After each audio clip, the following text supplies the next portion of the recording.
Maya didn't want trouble, just a warm place to rest her aching leg. At Harbor Light Diner inside the Cape Hollow ferry terminal, every table gave her the same tight smile and the same shake of the head. When she finally stopped beside a quiet man with a German shepherd tucked neatly under his booth, her voice barely rose above the rain. "Can I sit here?" The man, Ethan Vale, retired Navy SEAL, shifted his coffee aside and slid the seat open. "Yes, you're safe here," he said. He flagged the waitress for soup and cocoa. Then Maya's sleeve rode up, and Ethan saw what she'd been hiding. Bruises. And a metal clink, too. Rain hammered the ferry terminal windows, turning Cape Hollow into a blurred gray watercolor. Inside Harbor Light Diner, heat and soup fought back. Soft light on booths, the clink of cutlery, and strangers pretending the storm belonged to someone else. Maya stood just inside the diner's door long enough for her wet shoes to squeak and for her courage to remember its job. The room was full in that particular way storms made it full, people who hadn't planned on being together, now pressed into shared warmth, guarding their corners with coffee and crossed arms. She moved toward the first table anyway, the way a child does when she's learned that asking is safer than taking. A couple with matching ferry passes didn't meet her eyes. A young man with a laptop shifted his bag onto the empty seat beside him before she could speak. Someone gave her a smile that meant sorry without ever saying it. Maya swallowed the apology she'd been trained to offer the world and kept going. At the back, in a booth where the light fell softer, a man sat alone with a mug that had gone untouched. A German shepherd lay tucked neatly under the table as if he'd been folded there on purpose, calm, watchful, not begging, not threatening. Just present. Maya stopped at the edge of the booth and looked at the man's hands first. They were still. Open. Not reaching for her, not pushing her away. "Can I sit here?" she asked. The man lifted his gaze with the steady focus of someone who noticed exits without making a show of it. He didn't ask where her parents were. He didn't do that bright, nervous thing adults sometimes did when they weren't sure what kind of kindness was allowed. He simply slid his mug aside and nudged the seat across from him out with his boot. "Yes," he said. "Sit." The relief hit Maya so fast it almost made her dizzy. She turned toward the seat and her foot caught the edge of the booth base, just enough to steal her balance. The man was up before her breath finished leaving her lungs. He didn't grab. He braced her, one hand hovering, then settling lightly at her elbow only after he saw her nod, as if permission mattered even in emergencies. "I've got you," he said, quiet as the rain. The dog rose too, not crowding her, just stepping close enough to be a warm, steady wall at her side. His ears flicked once at the sound of a tray clattering somewhere up front, then softened again. A soft huff left him, more reassurance than warning. Maya eased into the seat with a careful wince she tried to hide behind her hair. The man sat down slowly, making his movements smaller than they needed to be, like he was lowering the volume of the whole world around her. "I'm Ethan," he said, "and this is Harbor." At the sound of his name, the German shepherd's tail thumped once against the diner floor, polite as a knock. Maya's lips twitched. A smile, almost. Then she remembered she was in public and let it go. Ethan didn't make her talk. He nodded toward her damp sleeves, the thin tremble in her hands. "Warm drink?" he asked. Maya hesitated the way hungry kids hesitate, measuring the cost of accepting. Her eyes flicked toward the door, then back to the table. Ethan followed her glance without turning it into a question. He raised 2 fingers toward the counter. A waitress with her hair pinned up in a quick twist, Tessa, according to the stitched name on her apron, paused mid-step and came over. "Hey, hun," Tessa said, voice softening as if she'd decided, in that instant, what kind of person she wanted to be today. Ethan kept it simple. "Soup and cocoa, extra napkins if you've got them." Tessa didn't look at Maya like a problem. She looked at her like a person who'd been outside too long. "Coming right up," she said, then leaned slightly as if sharing a secret. and I'm putting a marshmallow mountain on top. Don't argue. It's storm policy." Harbor's head turned, just a fraction, toward the counter at the word marshmallow. His expression was dignified, but his interest was obvious. Ethan's mouth edged into something that wasn't quite a smile. "He heard that." "He always does," Tessa murmured, and walked away. Maya watched Tessa go as if she couldn't decide whether she'd imagined the kindness. Then she looked back at Ethan, eyes guarded. "You don't know me," she said. "No," Ethan agreed. "But you asked politely. That's enough for this booth." His tone wasn't dramatic. It was practical, like a rule he lived by. Maya's shoulders loosened a hair. As she reached for the napkin dispenser, her sleeve slid up. The movement was small, nothing anyone across the room would notice. Ethan noticed anyway. Bruises sat along her forearm in layered colors, old and newer together, the kind that didn't match playground clumsiness. His face didn't change. He didn't flinch, didn't suck in air, didn't turn it into a spectacle. But something inside him went very still. A faint metallic clink sounded near his chest when he shifted, something he wore under his sweater tapping his mug by accident. The sound was quick, ordinary, and yet it landed in him like a dropped coin in a quiet church. Harbor's eyes lifted to Ethan's face. Then, as if deciding his job, he angled his body so Maya's side of the booth felt sheltered without feeling trapped. Maya tugged her sleeve down fast. Too fast. Ethan looked at the table instead of her arm. He gave her away out of being seen. "Do you want that seat a little closer?" he asked, as if the only problem in the world was distance. Maya blinked. Her throat worked. "I'm okay," she said, but her voice wobbled on the last word. Tessa returned with soup that smelled like butter and thyme and a cocoa that steamed in a thick mug. Marshmallows floated on top in a ridiculous pile exactly as promised. Harbor stared at the mug like he was trying to solve a moral dilemma. Ethan gave him a look. The dog sighed and lowered himself back down, as if he'd chosen virtue. Maya let out a tiny sound that might have been a laugh, might have been a breath that finally didn't hurt. She ate like someone who didn't trust seconds. Slow, careful, saving the warmth for later. Every few bites, she glanced toward the door again. Ethan pretended he was watching the rain. "What's your name?" he asked, gentle enough to be refused.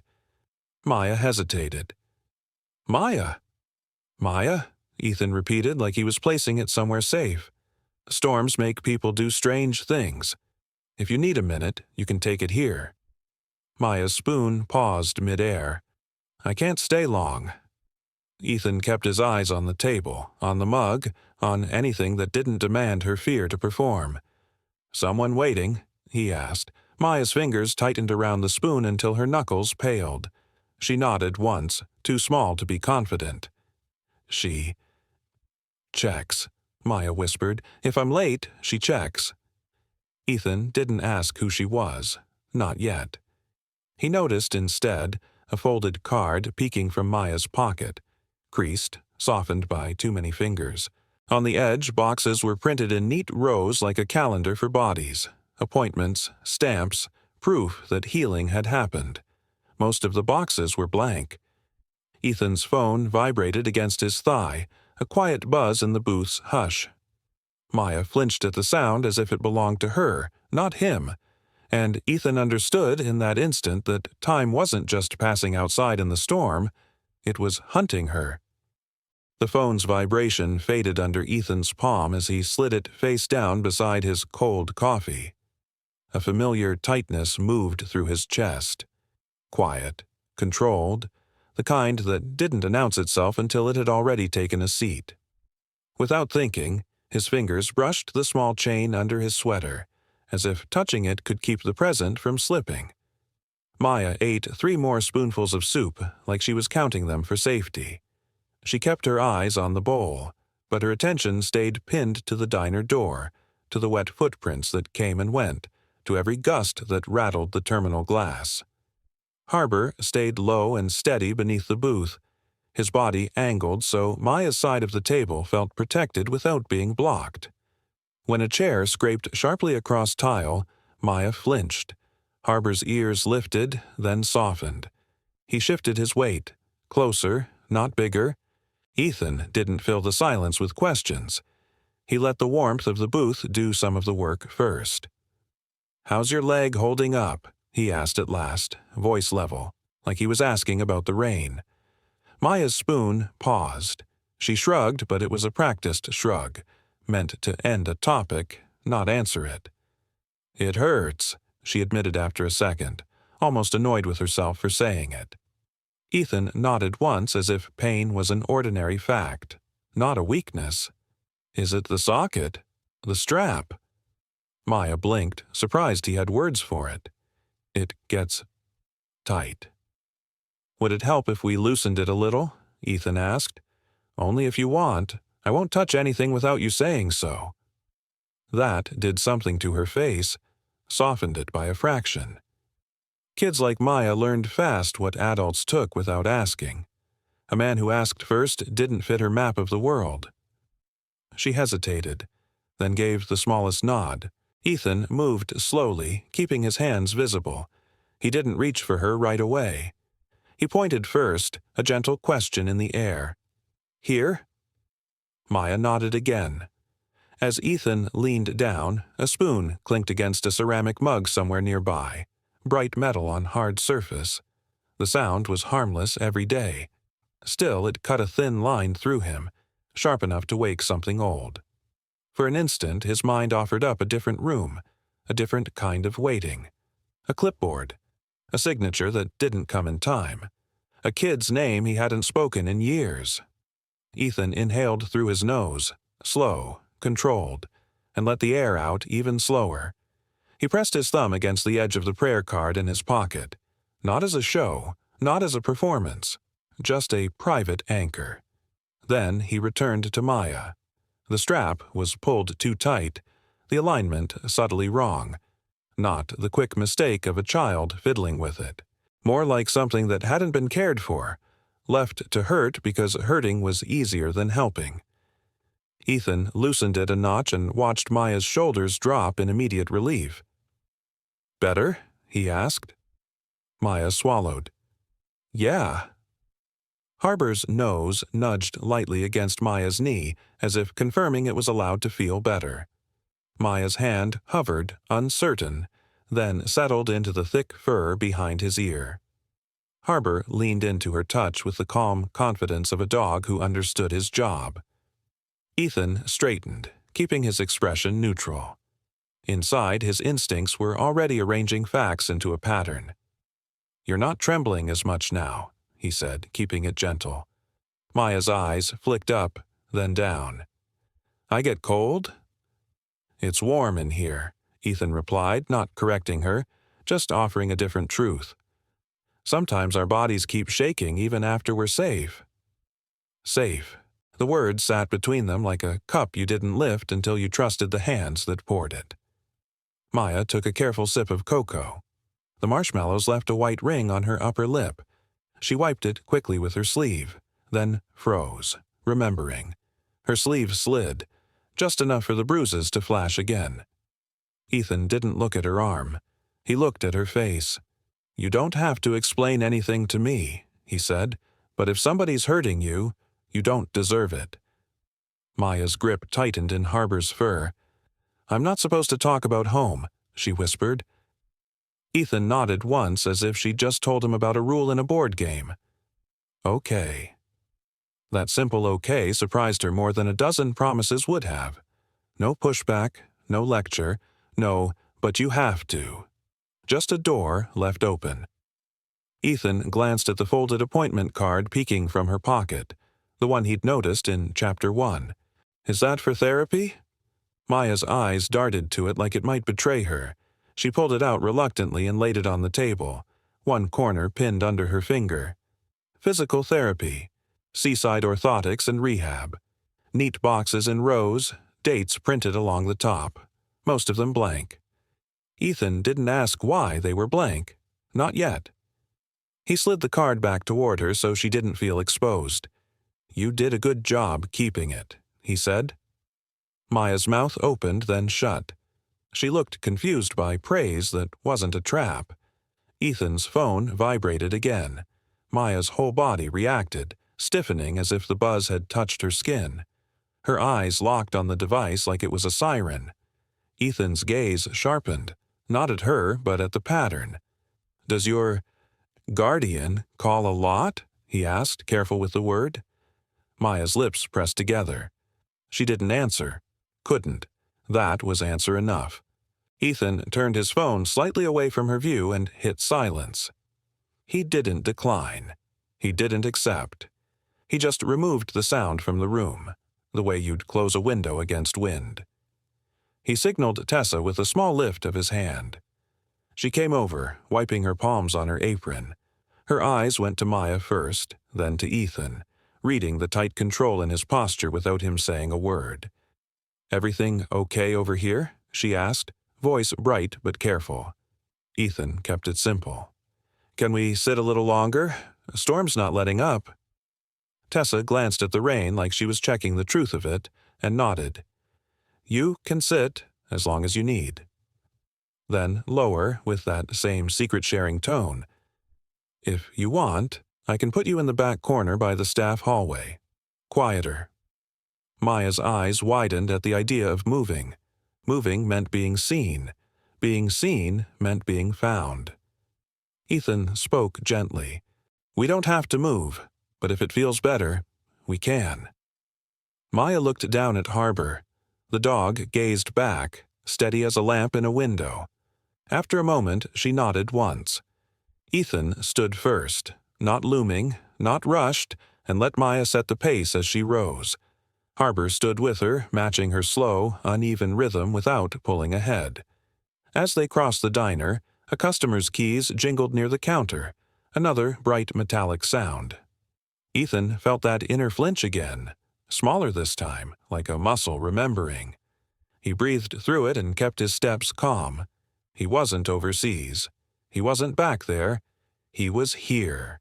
And a child was trying not to be afraid. Tessa led them to a booth tucked beside a hallway door marked Employees Only. The corner was quieter, less traffic, less chance of someone brushing past Maya's shoulder. Ethan sat with his back to the wall out of old habit, then softened it by shifting slightly so Maya had the seat that faced the room, so she could see what she needed to see. Control, given back in small ways. Maya settled in, shoulders tight, cocoa mug cradled like it might keep her from vanishing. Ethan pulled his phone out again, not letting Maya see the screen. He scrolled to a contact he hadn't used in a while. Cal Ramirez. Cal was the kind of man who answered on the second ring because he believed seconds mattered. Ethan didn't say much when Cal picked up. He didn't need a dramatic story. He gave the facts, clean and quiet. "A kid," he said. "Leg device looks wrong. Bruises. Somebody calling her phone. Maybe her guardian. We're at Harbor Light in the terminal. Can you swing by?" A pause. Then Cal's voice, steady and sharp with purpose. "I'm 10 minutes out." Ethan hung up and slipped the phone away. Maya watched him with wary curiosity. "Are you calling the police?" Ethan didn't lie. He didn't dump the whole truth on her either. "I'm calling someone who knows bodies," he said. "Someone who can help with your leg and make sure you're okay. We can talk about the rest later. You won't be in trouble for needing help." Maya's eyes glistened, but no tears fell. She stared at the marshmallows in her mug like they were a puzzle. Harbor's head rested against her thigh, warm and solid. Maya's fingers found the fur again, and her breathing slowed without her noticing. Ethan kept his hands open on the table. "Do you feel safe right now?" he asked. Maya didn't answer right away. Then, very softly, she said, "Safer." Ethan nodded, as if that single word was a promise he could build a whole plan around.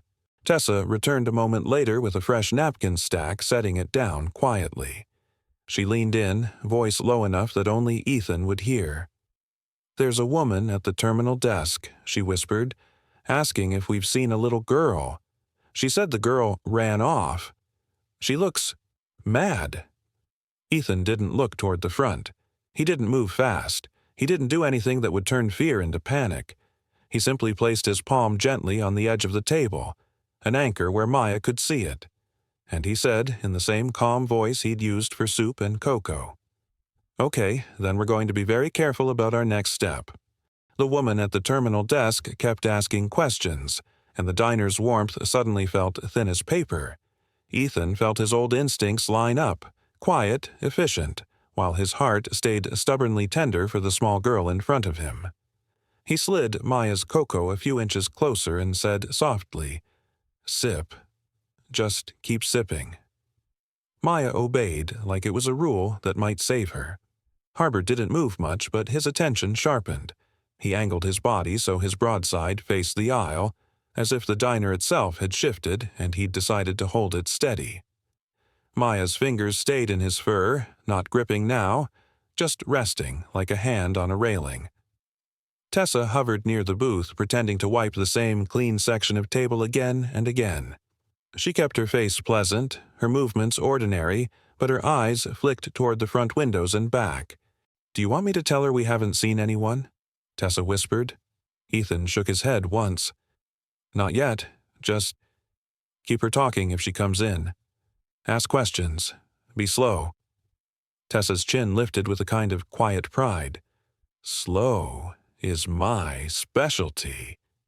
Maya's eyes darted up, startled by the hint of humor. It barely landed, but it landed. A minute later, the door opened and a gust of wet air swept across the diner.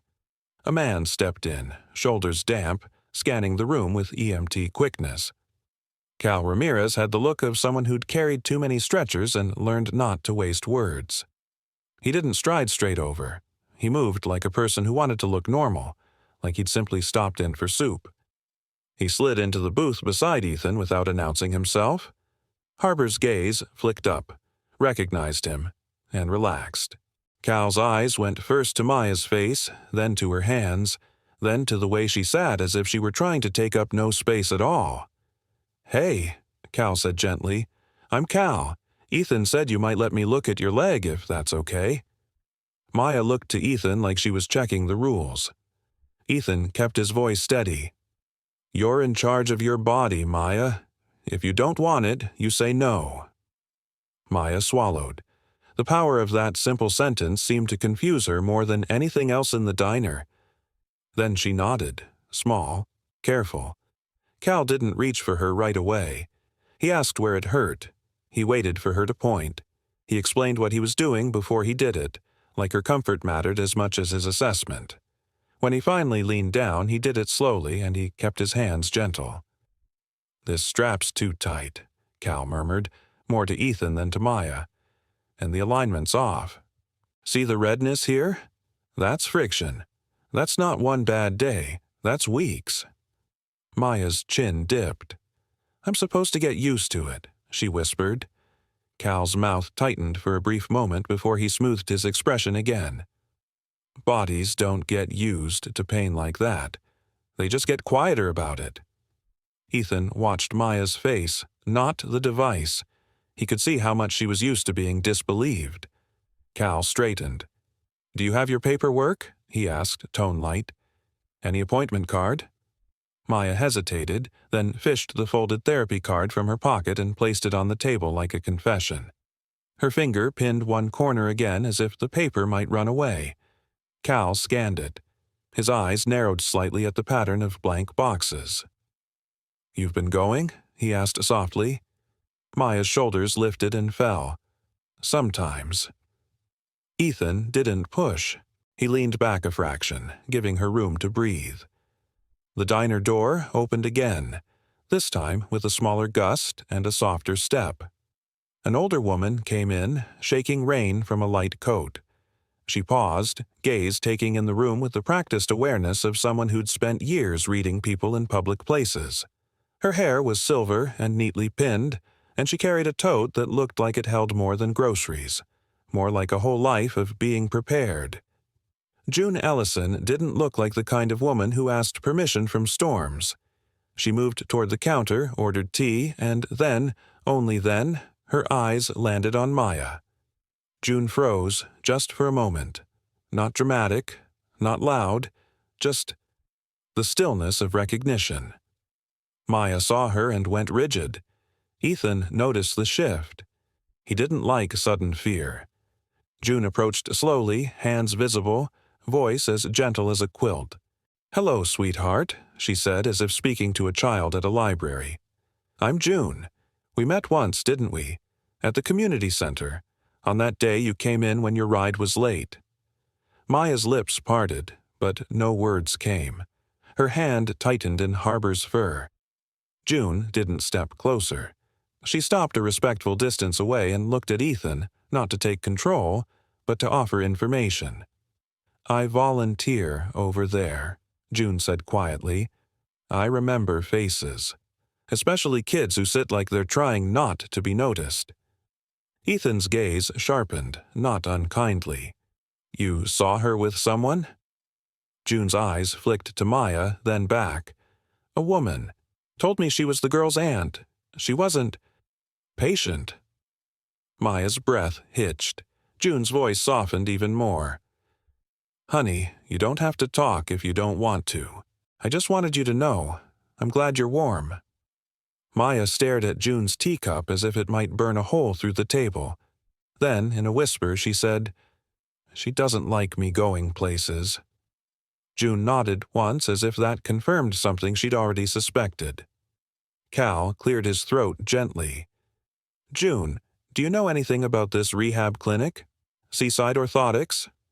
June set her tote on the seat beside her, fingers thoughtful. "I don't know them personally," she said, "but I used to do books for a small practice years ago. Those appointment cards, when they're signed, they're usually stamped, not scribbled." She leaned in a fraction and pointed, not touching Maya's card, only indicating.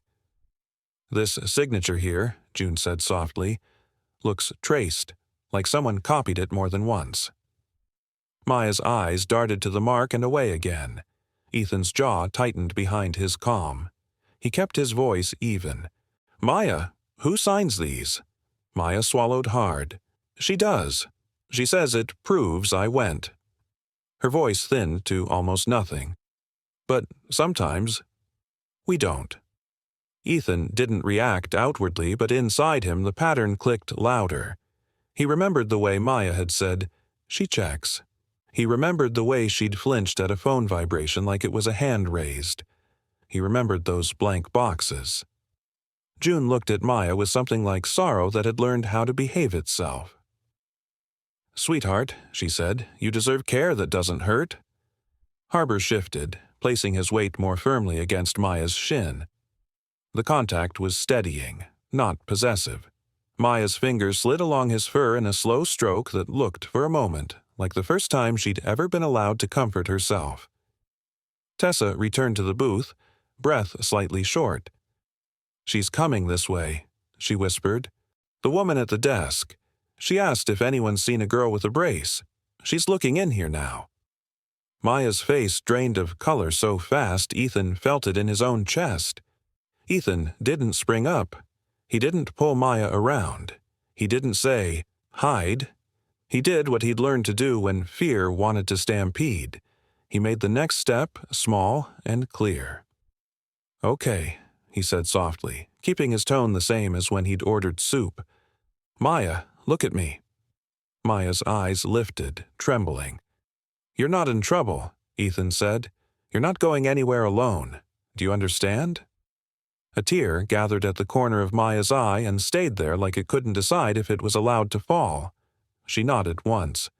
Ethan turned slightly toward June. "Do you have a back room at the community center?"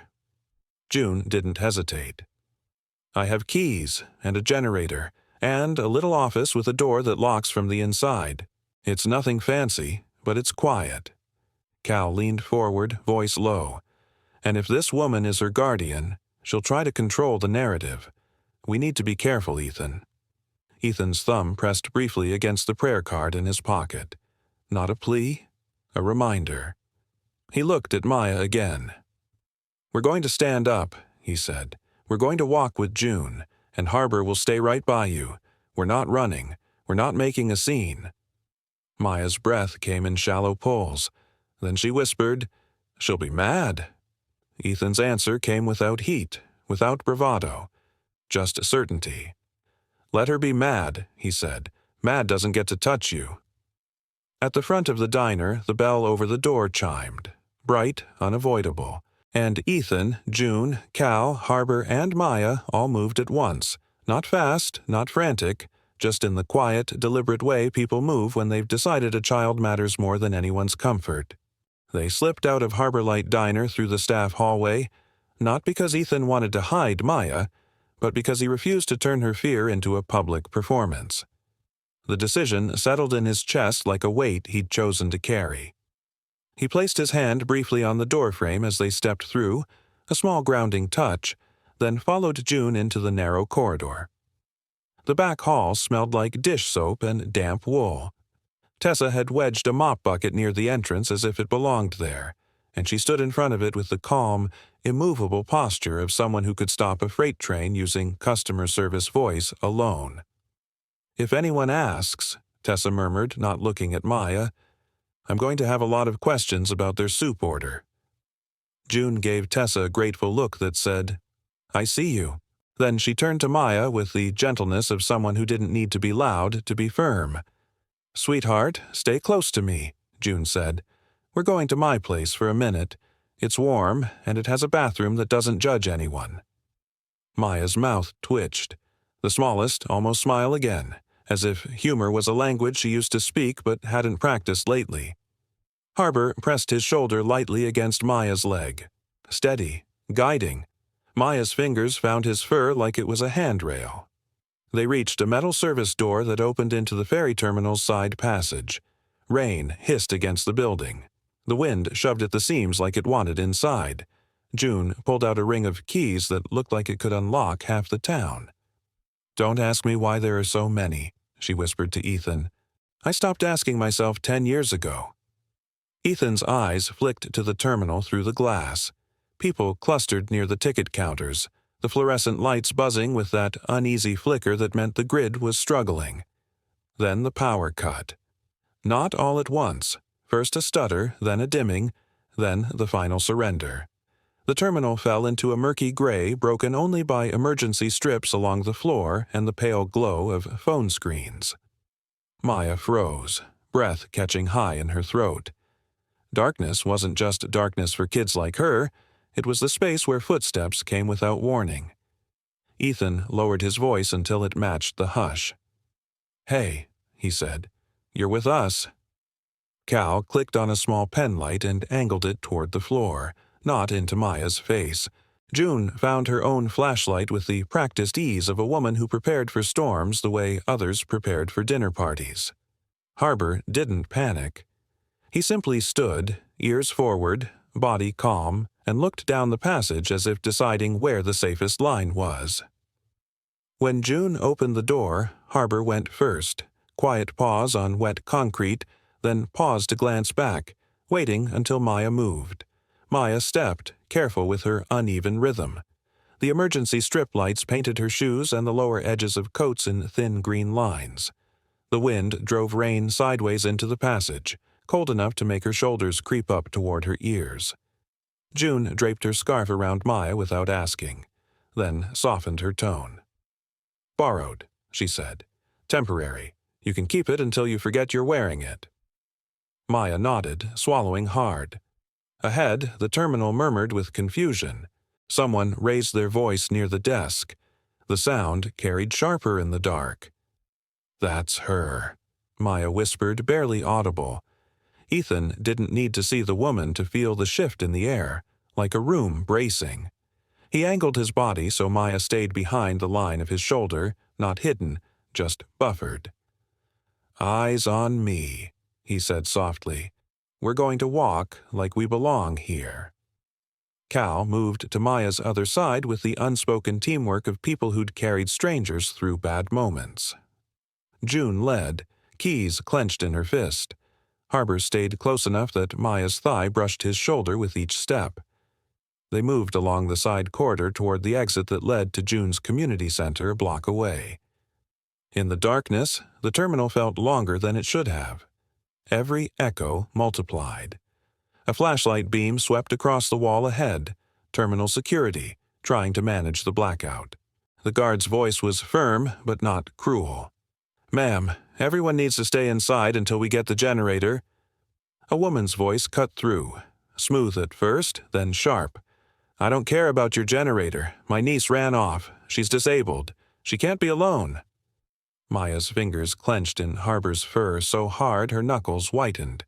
Ethan slowed, not stopping completely, just adjusting pace like someone merging into traffic. He leaned slightly toward Maya. "Listen to my voice," he murmured. "You're not alone."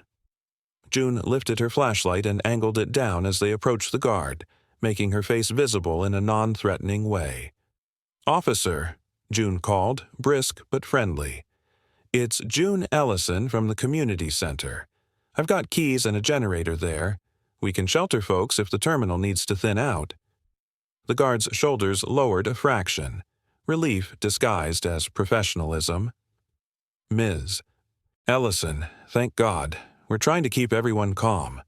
June smiled as if calm were something you could hand out with tea. "I can do tea," she said, "and I can do calm." The guard's light flicked toward the group. It caught Ethan's face, then Cal's, then Harbor's profile. It hovered a moment on Maya's shoes. The woman's voice snapped closer. "That's her. That's my niece." Ethan didn't flinch. He didn't tighten his jaw in a way that would invite a challenge. He stepped forward by half a pace and kept his voice low, even. "Sir," he said to the guard, "this child asked for help in the diner. She's hurt. We're taking her somewhere warm while we sort out what's going on." "Sort out?" the woman barked. "You're kidnapping her." Maya made a small sound, like a swallowed sob. June's hand hovered near Maya's shoulder, not touching unless asked. Cal's penlight stayed aimed at the ground. Harbor stood still, solid, eyes tracking the woman with the quiet intelligence of a dog who had seen fear change people. The guard looked between them, uncertainty tightening his face. Ethan didn't argue in public. He offered something the system could recognize. "She needs medical attention," he said. "Her device is injuring her. This can be handled cleanly. We can call EMS, we can call child services if needed, but she's not going anywhere alone, and she's not being yanked around in a blackout." The woman stepped forward, voice rising. "She's dramatic. She lies. She's always—" Ethan lifted a hand, not to silence her, but to keep the temperature from boiling over. "Ma'am," he said quietly, "lower your voice." It wasn't a threat. It was a boundary, the kind that didn't need volume. The guard's light wavered. Then it steadied, landing on the scarf around Maya's shoulders, the way Maya pressed into Harbor as if the dog were the only stable thing in the world. Cal spoke softly, giving the guard an exit. "I'm an EMT. I can document what I'm seeing. If she's fine, great. If she's not, we handle it appropriately." June added, calm as a kettle. "My center is 1 block away. Generators there. Warmth, light, phones charged. We can make calls from there." The guard hesitated, then nodded. "Okay, take her to the center. I'll call it in. Ma'am," he turned to the woman, "you can come with us, but you're going to keep your distance until we understand what's happening." The woman's mouth tightened. "Fine," she said, like a person agreeing to something she planned to undo. Maya trembled harder. Ethan leaned toward her. "You're doing good," he murmured. "1 step at a time." They walked out into rain that felt like it had teeth. The streetlights were out, leaving the town in a dim wash of emergency glow from distant buildings. June's flashlight bobbed ahead like a small moving star. The community center was an older brick building with a painted sign that read, "Cape Hollow Community Hall." June unlocked the door with a flourish of keys. "Welcome to my palace," she said, pushing it open. "It is drafty. It is stubborn. It has survived 3 mayors and 1 unfortunate raccoon situation. Cal snorted softly. Even Ethan's mouth pulled toward a smile for half a second.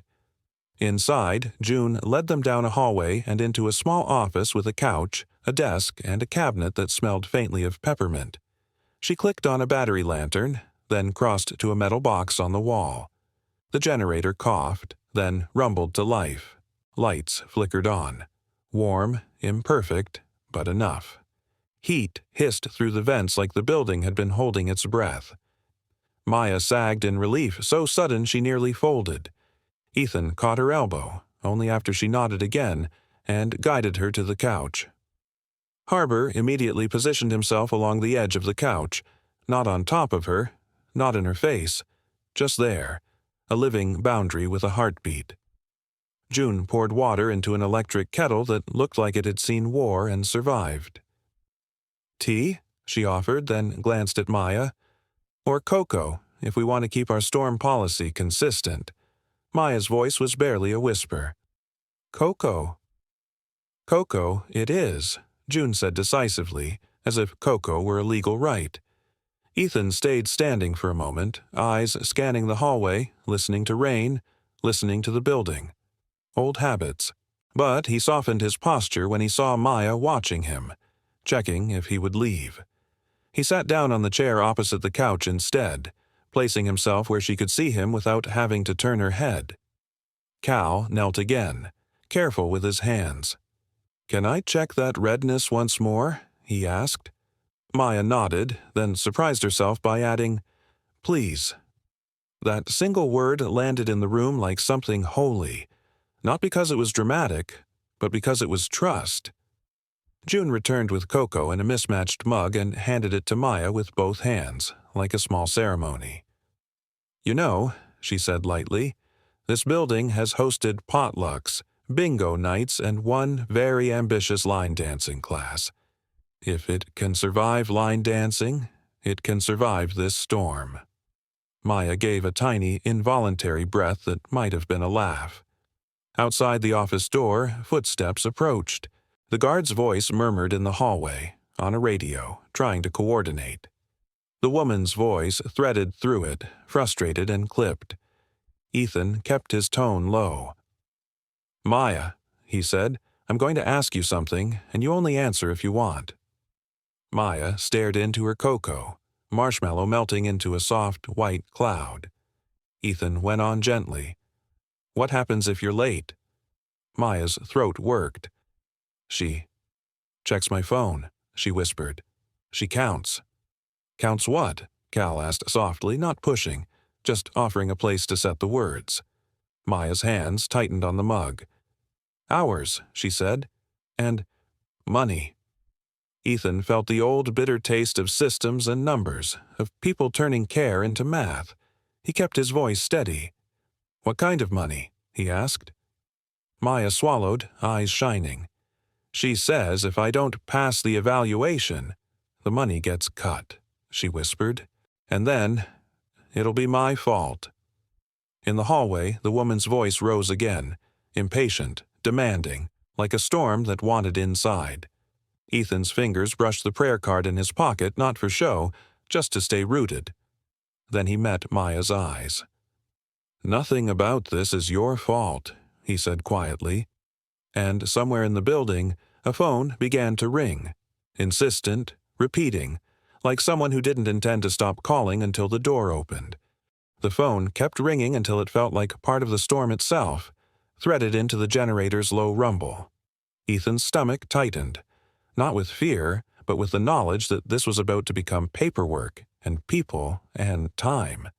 He rubbed a smear of rainwater off the edge of his dog tags, then set his palm flat on the desk as if steadying a compass. June cracked the office door just enough to look into the hallway without turning it into a scene. The terminal guard stood there, shoulders hunched, radio in hand, trying to keep the woman, Maya's aunt, from marching straight in. "She says she has guardianship papers," the guard murmured to June. "And she's loud about it." June's smile didn't change, but it tightened at the corners. "We're all loud when we're losing control," she said softly. Then she glanced back at Ethan. "You want me to handle hallway manners?" Ethan nodded once. "Please." June stepped out with the calm authority of a woman who'd once shut down a bake sale argument over casserole labels without raising her voice. The door clicked shut again, muffling the woman's sharp words into a distant buzz. Cal stayed kneeling by the couch, his hands careful as he rechecked the redness around Maya's device. He kept his tone light, like he was inspecting a scuffed shoe, not evidence. "This is treatable," he told Maya. "We can get you fitted properly. You shouldn't have to grit your teeth through every step." Maya didn't answer. She clutched her cocoa with both hands, eyes fixed on the surface like she could read the future in melting marshmallow. Harbor had folded himself along the couch edge, chin resting near Maya's thigh. When she trembled, his body became heavier in the gentlest way, an anchor without demand. Ethan shifted his chair closer, not crowding, just closing the distance enough that Maya wouldn't have to call across it. "Maya," he said quietly, "that woman in the hallway, does she have your phone?" Maya's eyes flicked up. "She checks it," she whispered, "but it's mine. I'm not allowed to keep it at night."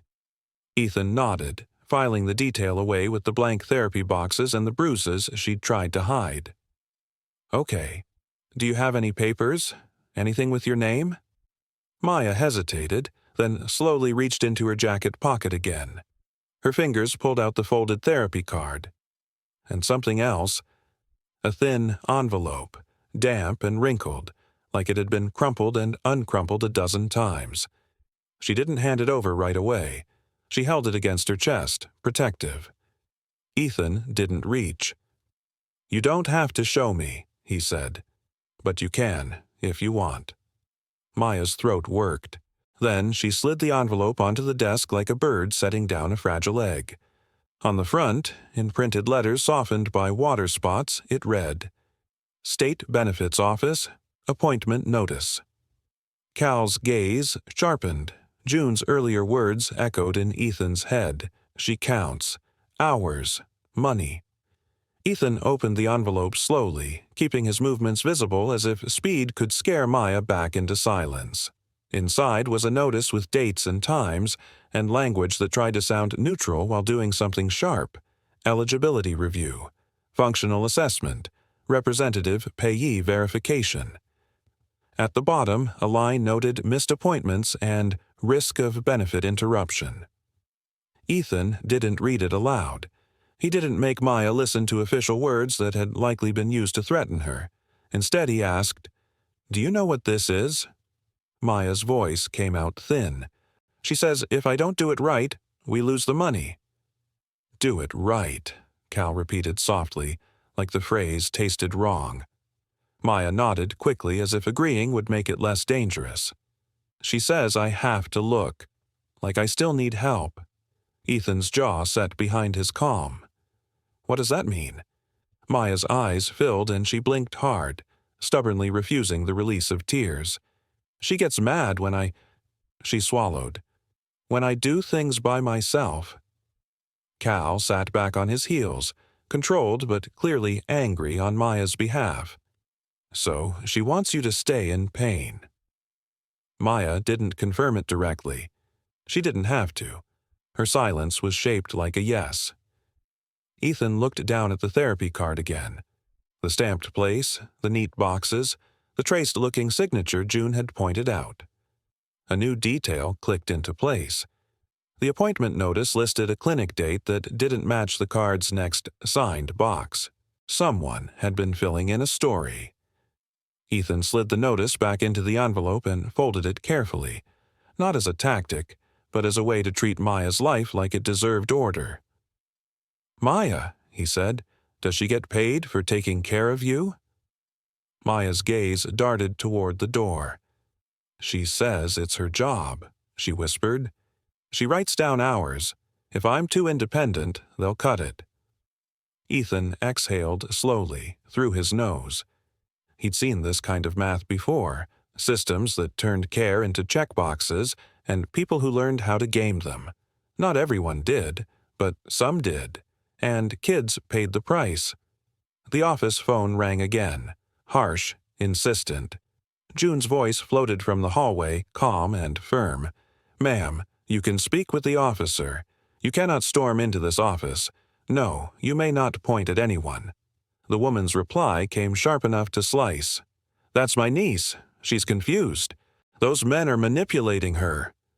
Ethan stood and opened the office door just a crack, enough to be seen but not enough for chaos to pour in. "Officer," he said quietly to the guard, "can you ask her for her papers? Right there, in the hallway. Copy them if you can. Photo, at least." The guard nodded, grateful for a concrete task. "Yes, sir." The woman's voice rose. "See, he's acting like he's in charge." Ethan didn't look at her. He looked at the guard. "Also," he added, "I'm calling a caseworker.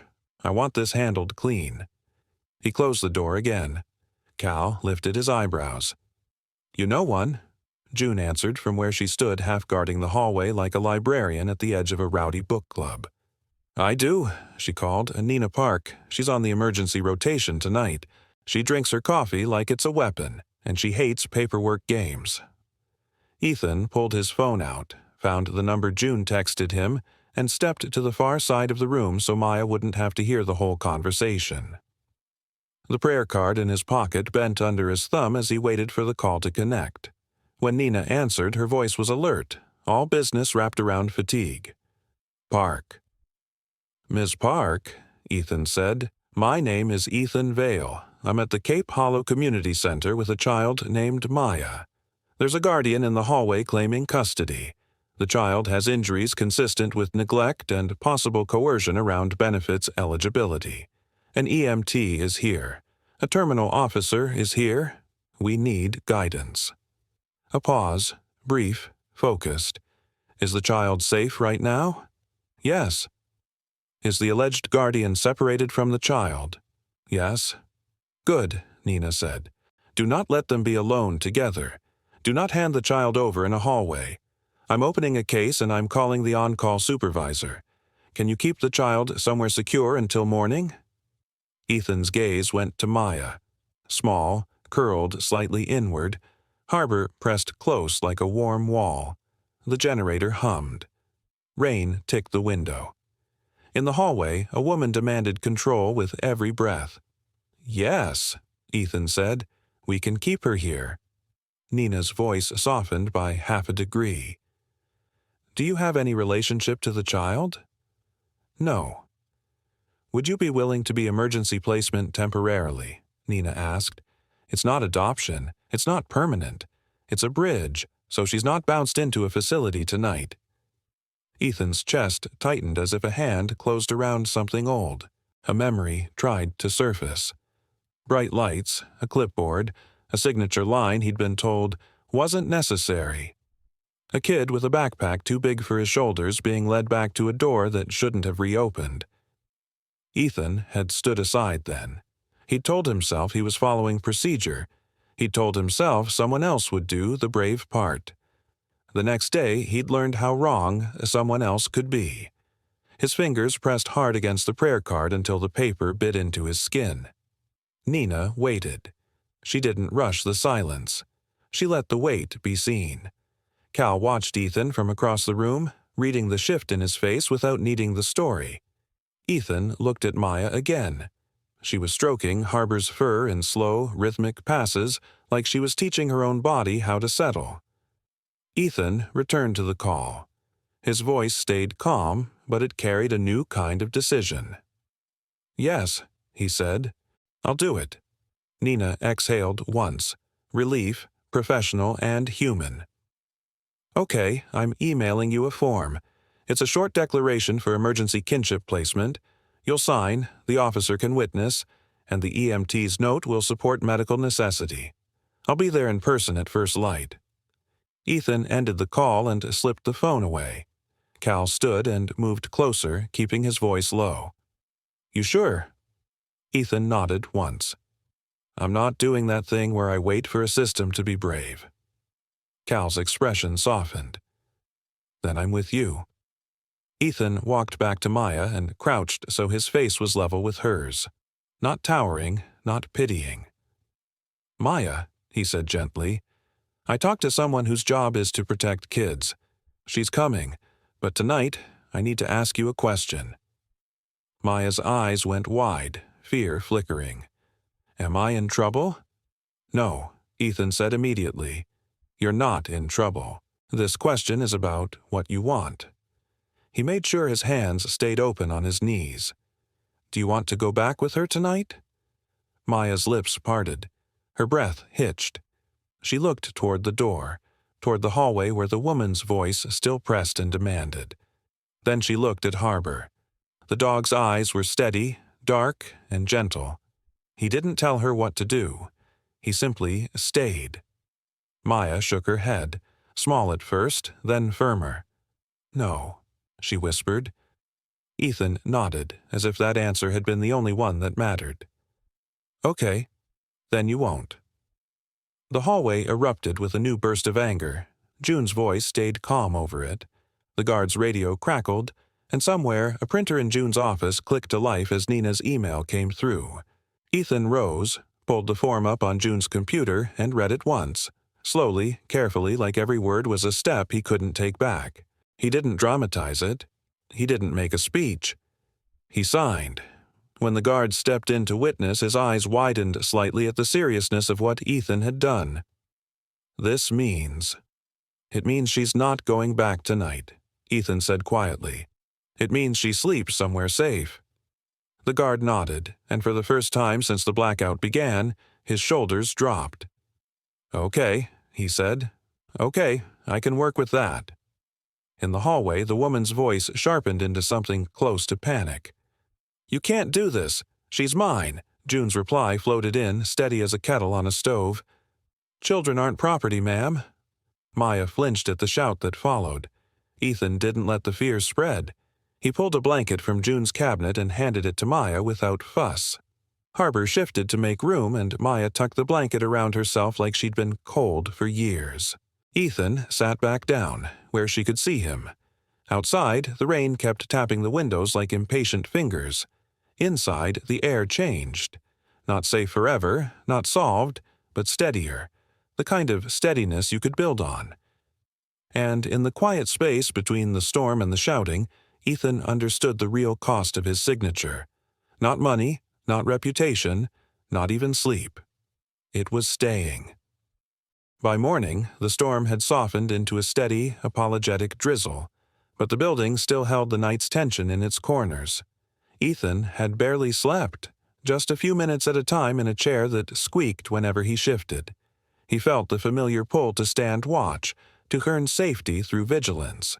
So he did the smallest thing he could do without waking Maya. He folded June's spare blanket neatly at the foot of the couch, like order could keep fear from returning. Maya slept with her hand tangled in Harbor's fur, face turned toward the dog as if warmth had finally become a language she understood. When she stirred, it was quiet. No gasp, no panic. Just a slow blink, like she was checking whether the night had been real. Ethan was already sitting where she could see him. "You're still here," Maya whispered.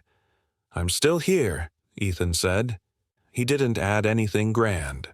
He let the fact stand on its own. June appeared in the doorway with a paper bag that smelled like toast and cinnamon. "Breakfast," she announced in a stage whisper, as if the community center were a theater and their dignity depended on it. "I'm sorry it's not room service. Cape Hollow's finest doesn't deliver during power outages unless you count raccoons." Maya's mouth twitched again, half a smile, then a cautious bite of toast. Cal checked the redness around her device one more time, careful and matter-of-fact. "We're going to get you seen today," he said. "Not next week, not when things calm down. Today." Maya's fingers tightened around her toast. "Is she still mad?" June's eyes flicked toward the hall. "She's still loud," she said gently, which is not the same thing as powerful. A knock came at the office door, not sharp, not demanding, controlled, professional. June opened it. Nina Park stepped in with a travel mug in one hand and a folder in the other. She was younger than Maya expected, early 30s maybe, with hair pulled into a practical bun and eyes that missed nothing. She didn't sweep the room like she owned it. She walked in like someone who understood that rooms like this belonged to the frightened. "Good morning," Nina said, voice steady. "Maya, I'm Nina. My job is to help keep kids safe." Maya stared at her like she was trying to decide if Nina was a real person or just another adult with promises. Nina didn't rush. She crouched slightly, not too close, not invading, and kept her hands visible. "You don't have to talk to me yet," she said. "You can just listen." "That's okay." Maya's shoulders loosened the smallest amount. Nina glanced at Ethan, then at Cal. "I spoke with the terminal officer," she said, "and I reviewed the emergency placement form. Ethan, thank you for stepping in." Ethan nodded once. Praise wasn't why he'd done it, and praise made him uneasy anyway, as if it implied he might stop when applause did. Nina turned back to Maya. "We're going to do two things today," she said, gentle but clear. "First, we'll get you checked by a doctor. Second, we'll make sure you have a safe place to stay while the adults sort out the adult problems." Maya swallowed. "Do I have to go back?" "No," Nina said simply. "Not today. Not while we're still learning what's true." Those words landed differently than a promise. They sounded like a plan. Harbor lifted his head as if he approved of plans. Nina's phone buzzed. She glanced at it, then exhaled softly. "The Guardian is requesting to speak with Maya immediately," she said to Ethan and June. "She's also claiming you've kidnapped her niece." June gave a small, unimpressed sound. "If that were true, I'd at least have offered matching tote bags." Cal's mouth twitched. Even Ethan's eyes warmed for half a second. Nina kept her tone calm. "I'm going to do this the clean way. Maya won't be alone with her, and we're going to have law enforcement present if there's contact at all." Maya's eyes widened.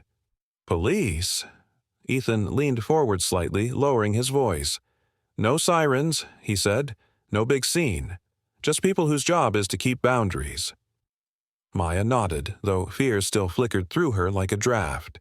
They drove to the small regional hospital just outside town because the community center's generator could only do so much, and Maya's body had been doing too much for too long. Ethan rode in the back seat beside Maya, not because she needed guarding from the road, but because she needed the simple comfort of not being left alone with her thoughts. Harbor climbed in last, settling at Maya's feet with practiced care. Whenever the truck hit a bump and Maya winced, the dog leaned a fraction closer, warmth offered without fuss.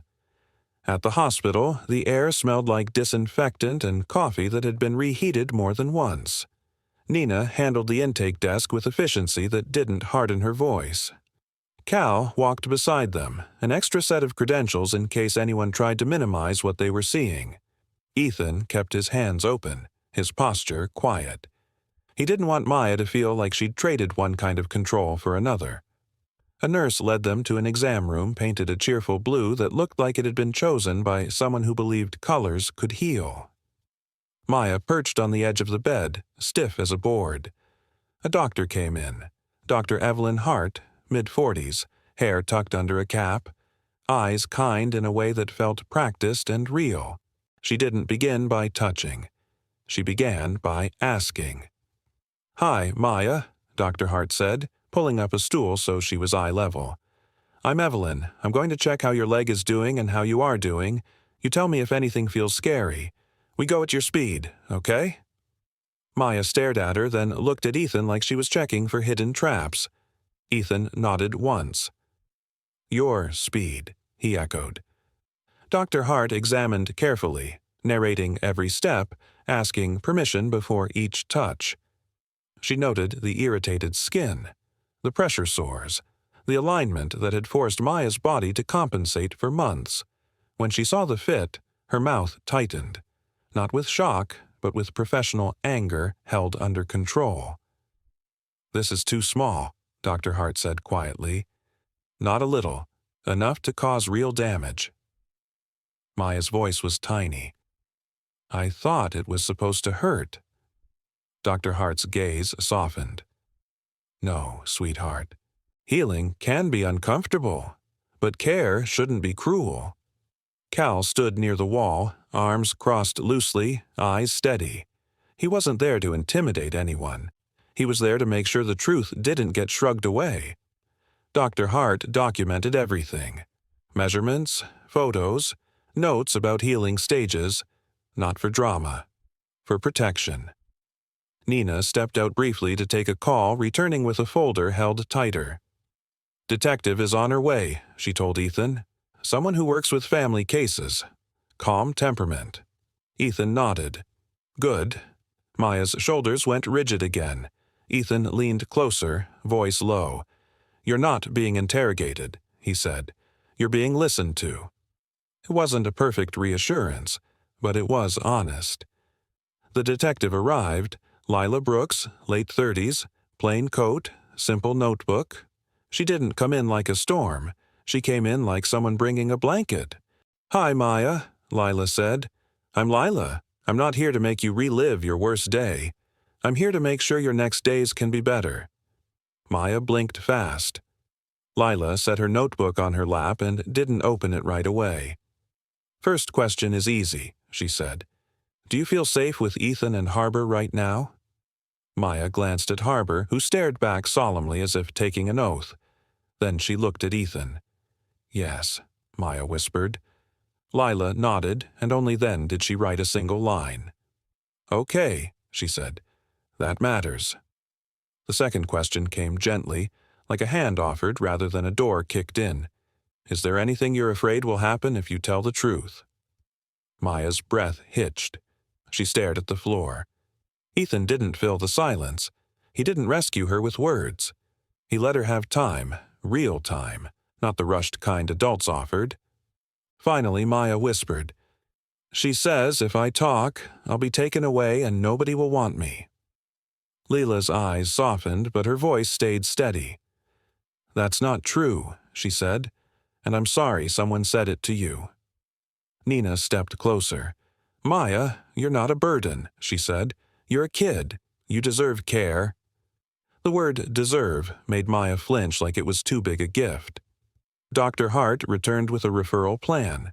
New fitting, therapy schedule, pain management, a normal list that made normal sound possible.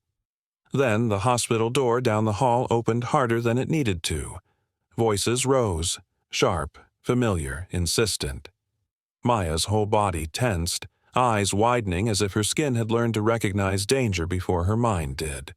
Harper stood, not lunging, not barking, just standing between Maya and the door with calm, grounded weight, like a piece of furniture the storm couldn't move. Ethan rose too, slow and measured. He didn't rush to the hallway. He didn't make Maya watch a confrontation.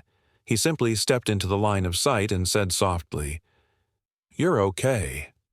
Nina's phone buzzed again. She glanced at it, jaw tightening. She's here, Nina murmured. She's insisting to see Maya. Lila closed her notebook, expression firm. Not without conditions, she said. Nina nodded. And not in this room. Ethan leaned toward Maya. You don't have to see her, he said. No one can force that right now. Maya's lips trembled. Will she take me? Ethan's fingers brushed the chain under his sweater, not for comfort, but because something inside him still expected to lose good things. He forced his hand open again. No, he said. Not today. Lila went into the hallway with Nina. Their voices stayed low, professional, controlled. Through the cracked door, Ethan heard the guardian's tone. Sweetened outrage, performed concern. He didn't listen to every word. He listened to the shape of it. Blame, deflection, possession. Harbor remained standing, ears forward, body still. Maya's hand reached out blindly until it found Ethan's sleeve. Her fingers curled, not tight enough to hurt, but tight enough to ask, Don't leave me. Ethan covered her hand with his. Light, careful, the way you hold something fragile without making it feel weak. "I'm here," he said, and this time the words cost him something and healed something at the same time. Dr. Hart returned quietly.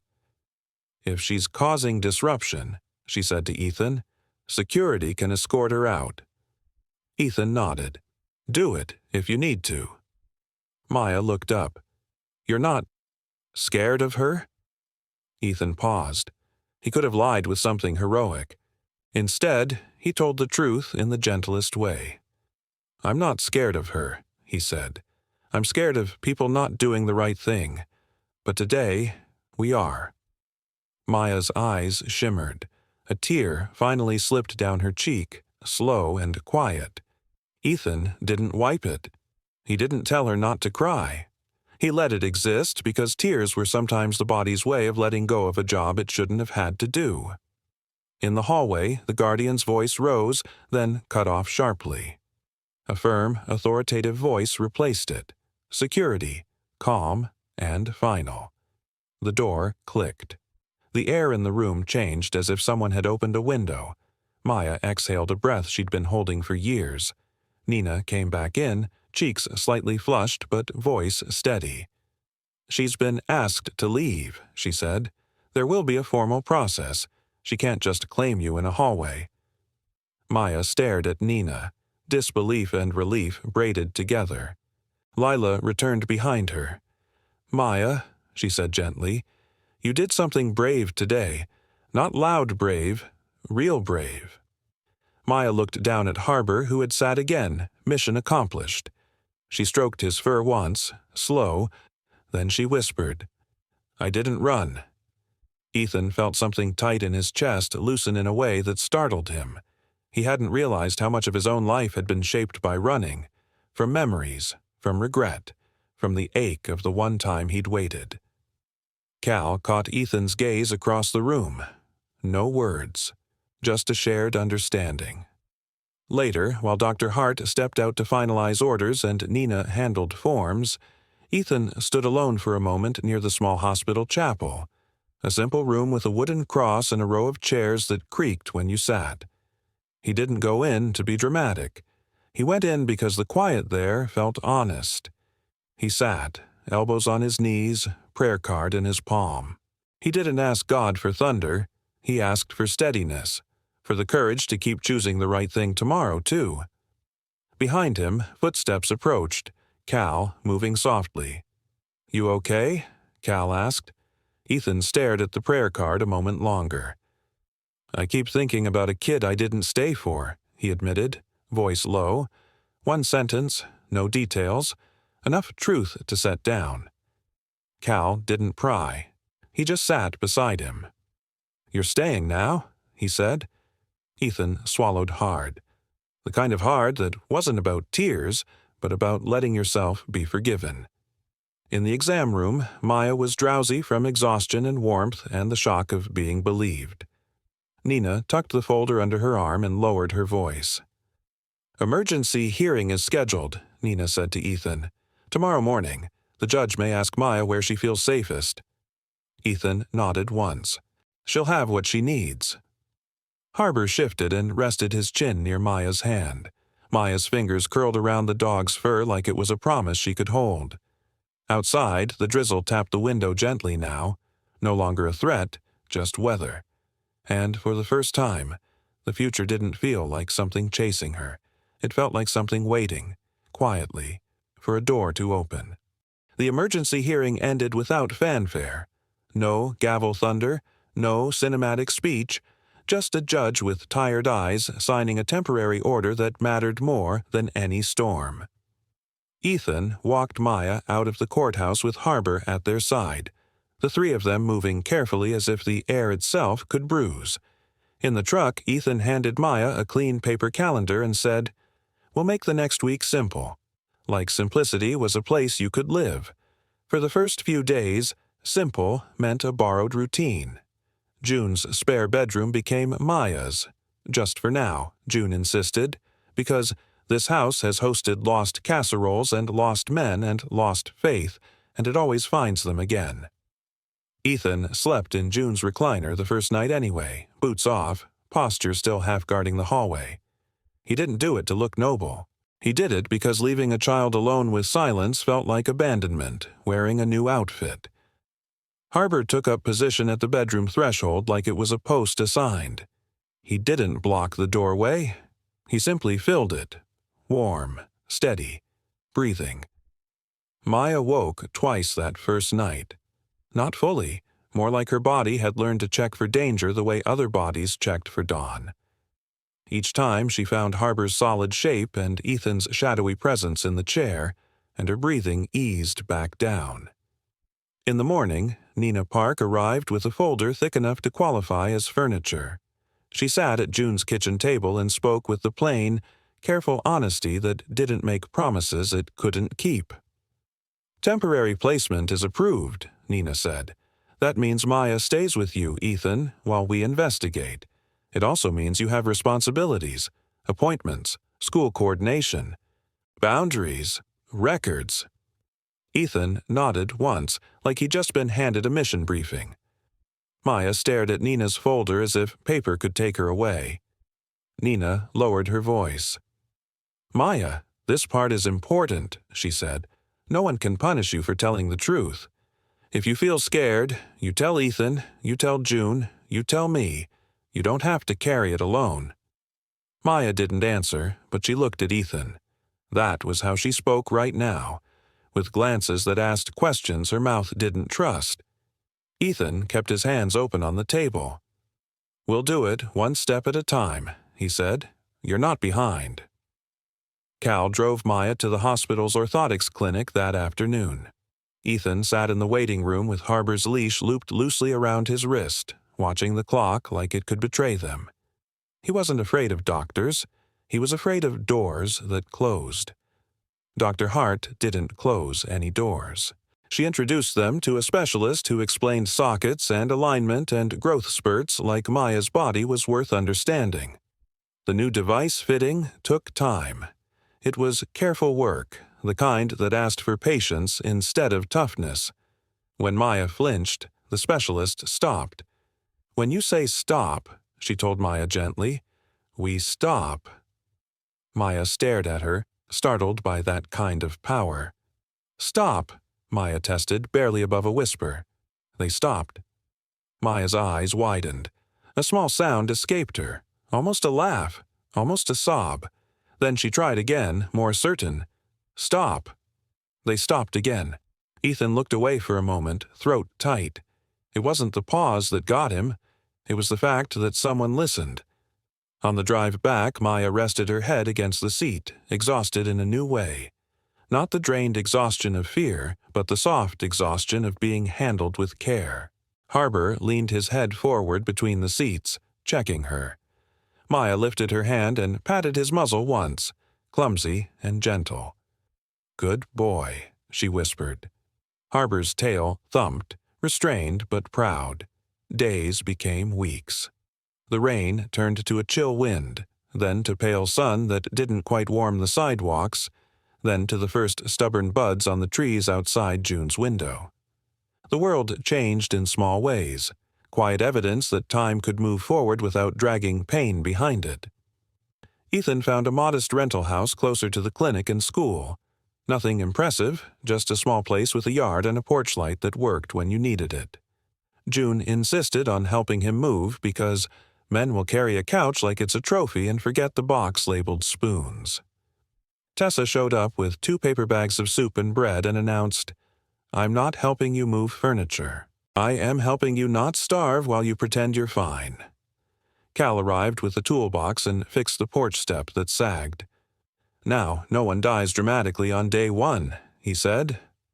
Maya watched all of them from the doorway with Harbor pressed close at her side. Her eyes held that wary wonder kids get when adults do kind things without making them transactional. In her new room, Maya chose the wall by the window for her calendar. Ethan taped it up straight, then retaped it because it wasn't straight enough. He caught himself, exhaled, and chuckled under his breath. "I'm learning," he admitted. June patted his shoulder. "Congratulations," she said. "That's what parenting is." Ethan didn't correct the word. He didn't accept it out loud either. He just let it sit in the room like a cup of cocoa cooling. Still too hot to drink, but yours. He hung his dog tags on a hook by the front door that first night in the new house. He didn't announce it. He didn't turn it into a symbol for anyone else. He just took them off and left them there, metal quiet, like he was telling his past, "You can wait here. I'm busy being present." The first time Maya came home from physical therapy with a new bruise, an honest one from working muscles that hadn't been trusted, she sat at the kitchen table and pressed an ice pack to her shin with a seriousness that almost made Ethan smile. "It hurts," she said, blunt. Ethan nodded. That kind of hurt is allowed. Maya frowned, considering. "How do you know?" Ethan opened the freezer, pulled out a second ice pack, and set it on his own shoulder with exaggerated care. "Because Cal makes me do stretches," he said, deadpan. Maya blinked. Then, to everyone's surprise, including hers, she laughed. It wasn't loud. It wasn't long. But it was real. Harbor, insulted by being left out of the moment, trotted over with one of Ethan's socks in his mouth. Very proud, very unhelpful. "That is not your sock," Maya scolded. Harbor sat, socks still clenched, eyes solemn as a judge. Ethan sighed as if he'd been outmaneuvered by a criminal mastermind. "He's pleading the fifth." Maya giggled again. "And June, visiting with a casserole she insisted was mostly healthy because I thought about vegetables while making it." Laughed so hard she had to sit down. At school, Maya was quiet at first. She kept her head down, did her work, and flinched whenever a teacher said her name too sharply. Ethan learned to pack lunches that didn't feel like charity. Sandwiches cut in halves, a note folded small. "I'll be here at 3. The first day Maya saw that note, she stared at it a long time before sliding it into her pocket like something precious. Over time, she made one friend, a girl named Lacey who talked too much and therefore left no room for awkward silence. Lacey asked Harbor's name, asked if he was a real police dog, and asked if Maya wanted to sit together at lunch as if it were the simplest thing in the world. Maya glanced at Ethan that afternoon while telling him about it, voice careful. "Is it okay if I have a friend?" Ethan's eyes softened. "It's more than okay," he said. "It's what you deserve." The word still made Maya tense, but less than before. There were still nights when the old fear returned. It came as a dream, a jolt, a sudden need to check every lock. Maya would sit up, breathing fast, listening for footsteps that weren't there. Ethan never stormed into her room. He knocked softly on the doorframe first, always, then asked, "Do you want company or do you want space?" Sometimes Maya said nothing. Sometimes she whispered, "Company." On those nights, Ethan would sit in the hallway with his back against the wall and read from whatever book June had left behind, something about gardening or recipes, or a mystery novel where the murderer was always someone with too many opinions. He read quietly until Maya's breathing slowed. Harbor would lie across the threshold, warm and heavy like a blessing you could pet. Nina checked in weekly. Lila Brooks kept the investigation moving without turning Maya into an exhibit. The Guardian, no longer allowed unsupervised contact, sent messages through lawyers that were more performance than truth. Ethan didn't read them where Maya could see. He filed them, documented, stayed steady. And then, one afternoon when the sun finally showed up like it meant it, a letter arrived in the mail. Official seal, courthouse return address. Ethan opened it alone at the kitchen counter, the paper suddenly heavier than it should have been. Maya watched him from the table, coloring carefully inside the lines like she was practicing control. "What is it?" she asked, voice small. Ethan set the letter down, took a breath, and looked at her with the same calm he'd used on the night of the storm. "It's the date," he said gently.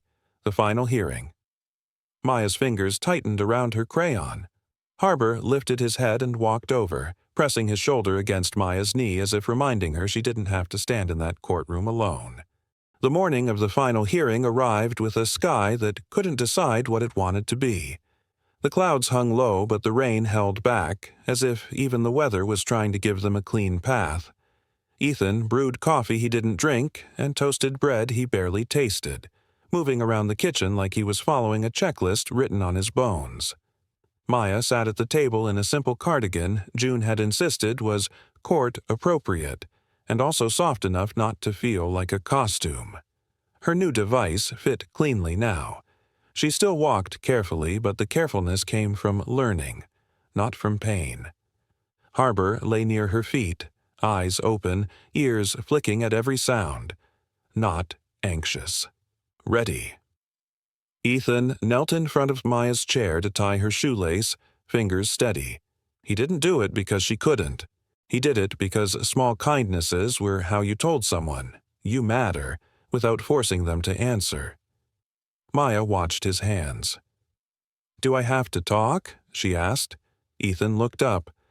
"Only if they ask you," he said, "and even then, you can take your time.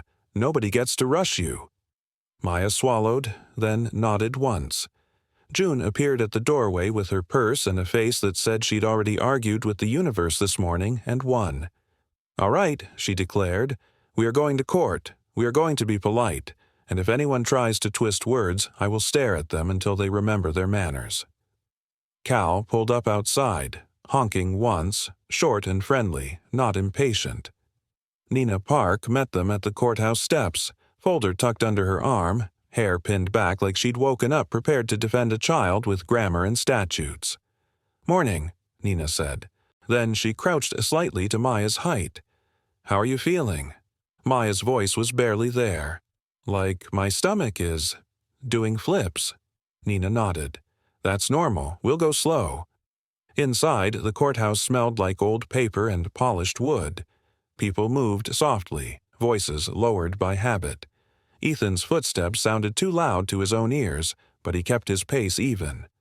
Harbor walked beside Maya with his leash loose, as if he trusted her balance. They waited on a bench outside the courtroom. Maya's fingers kept tracing the seam of her sleeve. Ethan didn't tell her to stop fidgeting. He didn't demand calm. He offered presence. "I'll be right here," he said quietly. Maya glanced at him. "What if they say, I have to go back?" Ethan's throat tightened, the old fear of systems stirring, doors closing, children disappearing behind them. He kept his voice steady. "Then we keep fighting," he said. "But we're not borrowing trouble. Today, we tell the truth. That's enough work." Harbor leaned his head against Maya's shin. Maya's hand found his fur, slow and familiar. The courtroom doors opened. People filed in. The guardian sat at the opposite side, dressed carefully, face composed in a way that looked rehearsed. She didn't stare at Maya with love. She stared at her like a claim. Maya's shoulders tensed. Ethan didn't glare. He didn't posture. He simply shifted his chair slightly so Maya felt sheltered without feeling hidden. It was a habit he'd honed without realizing, standing between harm and the vulnerable, then making sure the vulnerable could still see the world. The judge entered. Hanur Margaret Shu, hair pulled back, glasses low on her nose, expression calm in the way of someone who'd seen too many stories and still believed truth mattered. She scanned the room slowly, then let her gaze rest on Maya for a moment longer than she needed to. Not pity, recognition. "This court will hear the matter of placement and guardianship for Maya," Judge Shu said, voice even. "I want to remind everyone, this is not about adult pride. It is about child safety." Nina presented the summary: medical documentation, the corrected fitting report, the missed appointments, the emergency placement record. Dr. Hart's notes were read plainly, without spectacle. Lila Brooks's findings were introduced, carefully framed. The guardian's attorney spoke next, words polished. They painted Ethan as an outsider, a man overstepping, a dog as intimidation, June as meddling, Maya as confused. Maya's stomach tightened, her hands shook. Ethan kept his hands open on his knees, showing the room he wasn't there to conquer. He was there to stay, When Ethan was asked to speak, he stood and answered without drama. "Yes, Your Honor, I signed emergency placement." "Yes, Your Honor, I understand the responsibilities."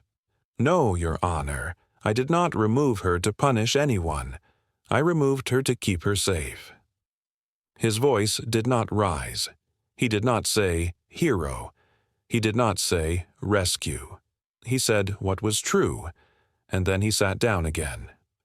Judge Hsu listened, eyes steady. Then she turned slightly, directing her attention to Maya, as if Maya were the most important person in the room, because she was. "Maya," the judge said gently, "you have heard a lot of adults talk about you today. I want to hear from you, only if you feel you can. Where do you feel safest?" The courtroom held its breath. Maya's fingers tightened around Harbor's leash. Harbor's ears flicked once, then he settled, his body a calm constant at her side. Maya looked at Nina. Nina nodded, barely. "Your time." Maya looked at June. June gave her that fierce grandmotherly stare that said, "I will be proud of you no matter what you choose." Maya looked at Ethan, and for a moment her face softened. Not into confidence exactly, but into something steadier. Trust that had been built one careful question at a time. Then Maya turned back to the judge. "With Ethan," she said. Her voice shook on the first word, then steadied. "And Harbor." A murmur moved through the room, soft, surprised, quickly quieted. Judge Hsu nodded once as if a puzzle piece had clicked into place. "Mr. Vale," she said, her voice still gentle but carrying weight, "this is not a temporary favor. This is responsibility. Do you understand?" Ethan met her gaze. He didn't blink away. "Yes, Your Honor," he said. "I understand." "And you want it?" Judge Hsu asked. Ethan's chest tightened. The old part of him, the part that expected to lose good things, woke up and tried to warn him not to hope too hard. He felt the prayer card in his pocket, the small rectangle of paper that had held his hand steady through the storm. He answered simply, "Yes." Judge Hsu looked down at the file again, then at Maya, then back to Ethan. Her pen moved across paper with deliberate calm. "The court finds that continued placement with Mr. Vale is in the child's best interest," she said. "Guardianship is granted, with continued oversight and services as outlined." The words were procedural, but they landed like warmth. Maya didn't cry right away. She sat very still as if her body didn't yet trust the sound of safety. Then her breath left her in a long, shuddering exhale, like she'd been holding it since the diner. Ethan didn't pump a fist. He didn't reach for applause. He simply sat down again and let his shoulders lower for the first time in months. Nina leaned in toward Maya and whispered, "You did it." Maya blinked hard. A tear slipped free anyway. June's hand found Maya's shoulder, gentle, asking. Maya nodded, and June hugged her briefly, careful not to trap her. Outside the courthouse, the clouds had thinned enough to let sunlight spill across the steps. It wasn't dramatic sunshine. It was the kind that showed up quietly, as if it had always intended to. Cal stood by the truck, grinning like he'd been holding his breath, too. Tessa appeared with a paper bag and a shy smile. She'd driven in because she happened to be in town, which was the kind of lie kindness told to save everyone from making a big deal out of love. June pressed the bag into Maya's hands. "Soup," she announced, "because we are celebrating responsibly." Harbor sneezed as if he agreed. Back at the house, they didn't throw a party. They didn't need balloons to prove anything. Ethan cooked grilled cheese and burned one side of the first sandwich because he was still learning how to relax. Maya watched him flip the pan, expression serious. "You burned it," she said. Ethan looked at the sandwich and sighed like a man facing his greatest enemy. "I did." Maya waited, expecting anger. Instead, Ethan scraped the black edge off with a knife and said, "We will pretend that was intentional flavor." Maya blinked. Then she laughed, clearer than before, a sound that startled her into pressing a hand to her own mouth. Ethan smiled, small and real. After dinner, June sat on the porch with her tea and declared, "I'm going home before Harbor decides my purse is a chew toy." She hugged Maya again, brief and warm, then pointed a finger at Ethan. "You call if you need anything, and if you don't call, I'll still know. I'm old. I have intuition." When the house finally quieted, Maya stood in the hallway looking at the hook by the door. Ethan's dog tags hung there, still. Beneath them, the porch light cast a steady square of gold onto the floor. Maya held her cardigan closed for a moment, then walked to the hook and hung up her raincoat beside the tags. Careful, deliberate, as if placing herself into the home. Ethan watched without speaking. Maya turned back, eyes bright and tired. "Can I call this home?" she asked, voice small. Ethan's throat tightened. He didn't make it heavy. He didn't make it religious in a way that demanded anything from her. He simply let grace be practical. "Yes," he said softly, "you can." Harbor patted over and leaned against Maya's leg. Maya rested her hand on his head like she belonged to the motion. The porch light hummed. The wind moved gently through the trees. And in the quiet, ordinary space of a house that wasn't perfect but was present, mercy settled in. Not as thunder, but as warmth that stayed. Tonight's miracle wasn't lightning in the sky. It was a warm booth, a steady hand, and a loyal dog staying close when fear felt louder than reason. And sometimes that's exactly how God works. Through quiet mercy, through ordinary people who refuse to look away. If you needed this story, let it remind you that tomorrow can still hold grace. In the comments, tell me what city you're listening from, and what small moment has helped you keep going lately. If you enjoy comforting stories like this, please like, share, and subscribe so we can meet again. May God bless you, protect your home, and wrap your heart in peace.